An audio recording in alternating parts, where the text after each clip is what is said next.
বেলাল রাদিয়াল্লাহু আনহুকে যখন মারতো উমাইয়া, বেলাল জোরে জোরে পড়ে আল্লাহু আহাদ, আবার মারে কাছে আরো জোরে আল্লাহু আহাদ, আবার মারে আল্লাহু আহাদ, যত মারে তত জোরে কথা। আবু বকর সিদ্দিক রাদিয়াল্লাহু আনহু রাস্তা দিয়ে যাচ্ছেন, যাওয়ার সময় জিজ্ঞেস করেন, বেলাল তোমার এত মারে আর তুমি আল্লাহর নাম জোরে কও। আরে যে আল্লাহ জোরে বললে শুনে, সে আল্লাহ আস্তে বললেও শুনে কি শুনে না? আরে আস্তে বলা দুপুরের কথা, এই হৃদয়ের ভিতরে, এই অন্তরের ভিতরে কি ধারণা করতেছি, কি চিন্তা ভাবনা করতেছি, আমার আল্লাহ জানে কি জানে না? জানে। তাহলে যে আল্লাহ অন্তরের ভিতরের খবরটাও জানে, যে আল্লাহ রাব্বুল আলামিন কলবের খবরটাও জানে, সেই আল্লাহ রাব্বুল আলামিন তো আস্তে ডাক দিলে শুনবেন, যেরকম ঠিক নেবে ঠিক। আল্লাহ রাব্বুল আলামিন আস্তে ডাকলেও শুনে, জোরে ডাকলেও শুনে।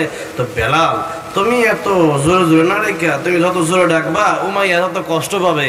আর আল্লাহর নাম আসতে বললো শোনো, আল্লাহ জোরে বললো শোনো, তুমি আসতে বললেই তো পারো। তো বেলাল রাদিয়াল্লাহু আনহু বলতেছেন, ভাই আবু বকর আমি আসতে বলতে চাই কিন্তু হয় না। আবু বকর তুমি আসতে বলবো, আল্লাহ শুনবে। তো একদিন, 2 দিন, 3 দিন, এমন 3 দিন পরে আবু বকর রাদিয়াল্লাহু আনহুকে বলে যে আমি আসতে বলবো, কিন্তু বলতে পারে না।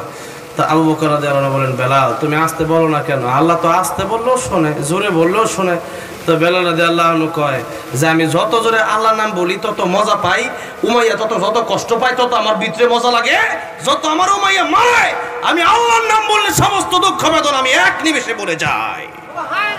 এই সুবহানাল্লাহ, সবাই জোরে কোন সুবহানাল্লাহ। সুবহানাল্লাহ কইতে মন চায় না, সুবহানাল্লাহ বলতে মন চাইবো কেমনে? সুবহানাল্লাহ একবার বলে আল্লাহ পুরো দুনিয়া বইরা সব দেয়, জোরে কোন সুবহানাল্লাহ।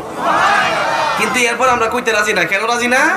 যে সুবহানাল্লাহ কইলে লাভ কই? যদি কইতাম যে সুবহানাল্লাহ বলে 2 লাখ কইরা পকেটে টাকা ঢুকবো, সুবহানাল্লাহ পড়া ছাড়া আর কোনো কাম করতো না, জোরে কোন ঠিক না বেঠে।